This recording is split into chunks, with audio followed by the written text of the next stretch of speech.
അള്ളാഹുവിലേക്ക് അടുപ്പിക്കുന്ന ഒരു ജ്ഞാനമാണോ നിങ്ങൾ അന്വേഷിക്കുന്നത്? അത് നുബുവത്തിലുണ്ട്, എൻ്റെ റിസാലത്തിലുണ്ട്, എൻ്റെ ഖുർആനിലുണ്ട്. അള്ളാഹിൻ്റെ അടുത്ത് കിടക്കല്ലേ വേണ്ടത്, സ്വർഗത്ത് പോകല്ലേ വേണ്ടത്.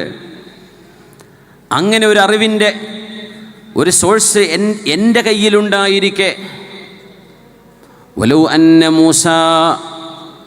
മൂസാ നബി അലൈഹിസ്സലാം എങ്ങാനും ജീവിച്ചിരിപ്പുണ്ട് എന്ന് സങ്കല്പിക്കുക.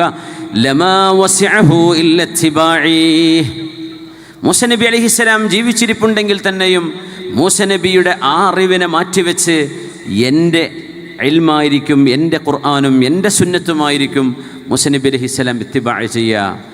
എന്നിട്ട് ഉമറേ, നിങ്ങൾക്കത് വേണോ എന്ന് ഉമർ അൽ ഫാറൂഖ് തങ്ങളോട് റസൂലുള്ളാഹി സ്വല്ലല്ലാഹു അലൈഹി വസല്ലം. വായിക്കുന്നത് എത്ര ഗൗരവത്തിലാണ് വായിക്കേണ്ടത് എന്ന് ഇതിൽ കൂടുതൽ എങ്ങനെയാണ് നമ്മൾ നബി തങ്ങൾ മനസ്സിലാക്കി തരേണ്ടത്? അങ്ങനെയാണെങ്കിൽ ചപ്പ് ചവറുകൾ എന്ന് പറയട്ടെ, മനുഷ്യന് തോന്നുന്ന ഇഅ്ജാബും ബിൻ നഫ്സും ഇഅ്ജാബും ബിർറഅയും, ഞാൻ പറയുന്നതാണ് ന്യായം, എൻ്റേതാണ് ന്യായം, എൻ്റേതാണ് അഭിപ്രായം, എൻ്റേതാണ് യുക്തം എന്ന ഒരു ഭാവത്തിൽ നിന്ന് ഉടലെടുക്കുന്ന എഴുത്തുകളുടെ അകമ്പൊരുൾ മാലിന്യമല്ലാതെ മറ്റെന്താണ്?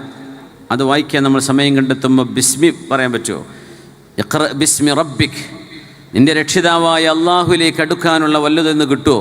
നമ്മുടെ ഇടയിൽ പ്രശ്നങ്ങൾ ഉണ്ടാക്കുക എന്നതിനപ്പുറം ഏതൊരു വിഷയത്തെയും പുണ്യനബി സല്ലല്ലാഹു അലൈഹി വസല്ലം സമീപിച്ചത് ആ പ്രശ്നങ്ങളെ പറഞ്ഞുകൊണ്ടല്ല. ഒരൊറ്റ ഉദാഹരണം സിനയുടെ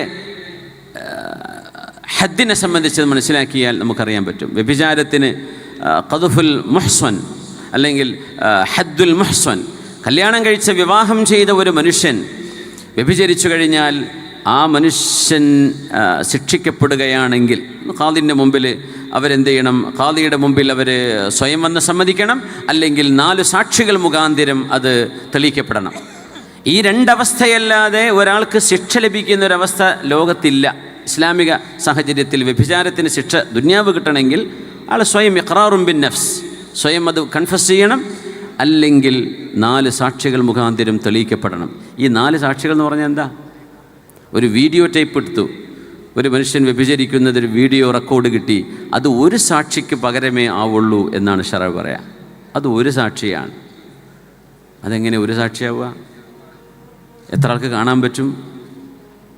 ആ വിഷയം അവിടെ നടന്നു എന്നതിൻ്റെ ഒരു തെളിവല്ലേ അത്? ആ വീഡിയോയിലൊരു മാനിപ്പുലേഷൻ സംഭവിച്ചിട്ടില്ല, ആ വീഡിയോ എഡിറ്റ് ചെയ്തതല്ല, അത് ജെനുവിനാണ്. ഇത് കണ്ടെത്താനൊക്കെ സംവിധാനങ്ങളുണ്ടല്ലോ. എന്നാൽ പിന്നെ ആ ഒരൊറ്റ വീഡിയോ 4 40 സാക്ഷികൾക്ക് പകരമായി സങ്കല്പിച്ച് കരുതിയിട്ട് ഇയാൾക്ക് ശിക്ഷ